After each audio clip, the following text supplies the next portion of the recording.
Salut les gens, le 5 minutes est de retour.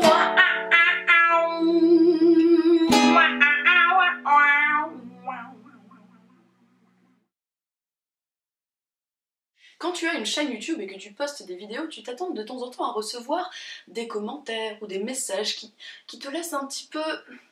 comment dire, pas très heureux. Mais récemment, il m'est arrivé quelque chose d'assez incroyable, une aventure que je voulais partager avec vous, parce que à la fois elle est drôle et en même temps elle est complètement folle. J'ai été contactée récemment via mon blog par une personne qui m'a envoyé un message que je n'ai pas trop compris.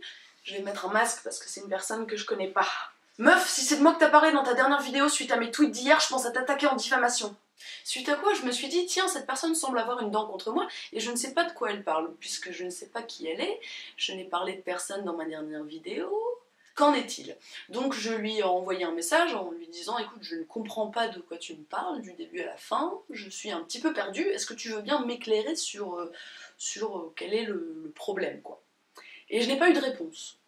Et puis, quelques jours plus tard, je me connecte sur Twitter et je vois qu'une personne m'a cité, j'ai une notification, j'aime bien avoir des notifications sur Twitter. Et là, je me retrouve face à des tweets rageux, la personne avait sorti 3 tweets rageux à la suite, en me disant « La dernière vidéo d'Esté est pour toi, connasse, avant de parler mon physique dans ta gueule !» C'était donc le premier tweet, et les 2 tweets qui suivaient me qualifiaient de Chief of the Eurotrash Team. Je suis restée quelques secondes interloquée face à ces tweets extrêmement agressifs dont je ne savais pas d'où ils venaient et pourquoi ils m'étaient adressés. Et même si le pseudo avait l'air différent, je me suis dit qu'il devait probablement s'agir de la même personne.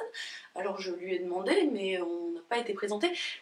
Qui êtes-vous? 10 secondes plus tard, heureusement, j'avais ma réponse, je cite « Ta mère !» Bonne jouée, je lui ai répondu « Voulez-vous m'expliquer de quoi il retourne, maman ?» Puis, quand même intriguée par la situation, j'ai voulu m'enquérir de l'identité de cette personne en cliquant sur son profil, suite à quoi Twitter m'a informé que je ne pouvais pas avoir accès à ces informations car cette personne m'avait bloqué. J'ai donc essayé de renvoyer un mail à cette personne, et le mail n'est pas arrivé puisque l'adresse mail a dû disparaître ou alors cette personne m'a aussi bloqué par mail. Je me retrouve maintenant dans une situation complètement délirante. J'ai dû blesser cette personne peut-être, mais je ne sais pas comment puisque je ne sais pas qui elle est et je n'ai rien dit de blessant, jamais. Donc je pense que cette personne me confond avec quelqu'un d'autre, quelqu'un qui doit avoir une dent contre elle et qui a été méchante probablement, peut-être, je ne sais pas. J'ai fait des recherches, y a-t-il une autre personne appelée Instant Futile sur YouTube? Non, personne, pas de réponse, je ne sais pas. S'agit-il d'un troll qui a inventé complètement cette histoire pour me faire bader? Je pense que si c'était le cas, la personne ne m'aurait pas bloqué, elle aurait continué à s'amuser, à m'emmerder, mais là non. Il y a dans le monde, quelque part, une personne qui a été vraiment offensée par quelque chose et qui croit que j'en suis responsable et qui ne veut plus en parler. Et on ne peut rien faire. Voilà.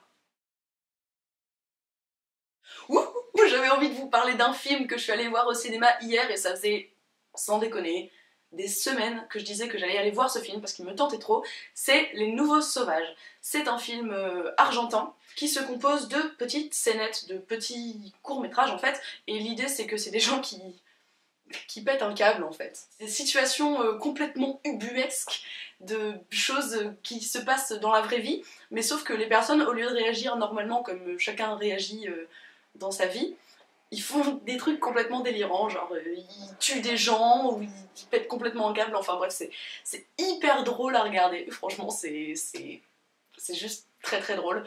Et puis en même temps c'est intelligent, je sais pas, j'adore. Bref, c'est un film que j'ai vraiment adoré, que j'ai trouvé vraiment genre jouissif à regarder. Et il passe encore dans certains cinémas, c'est pourquoi je voulais vous filmer cette vidéo aujourd'hui, pour que vous ayez le temps d'aller le voir, parce que franchement, ça vaut le coup.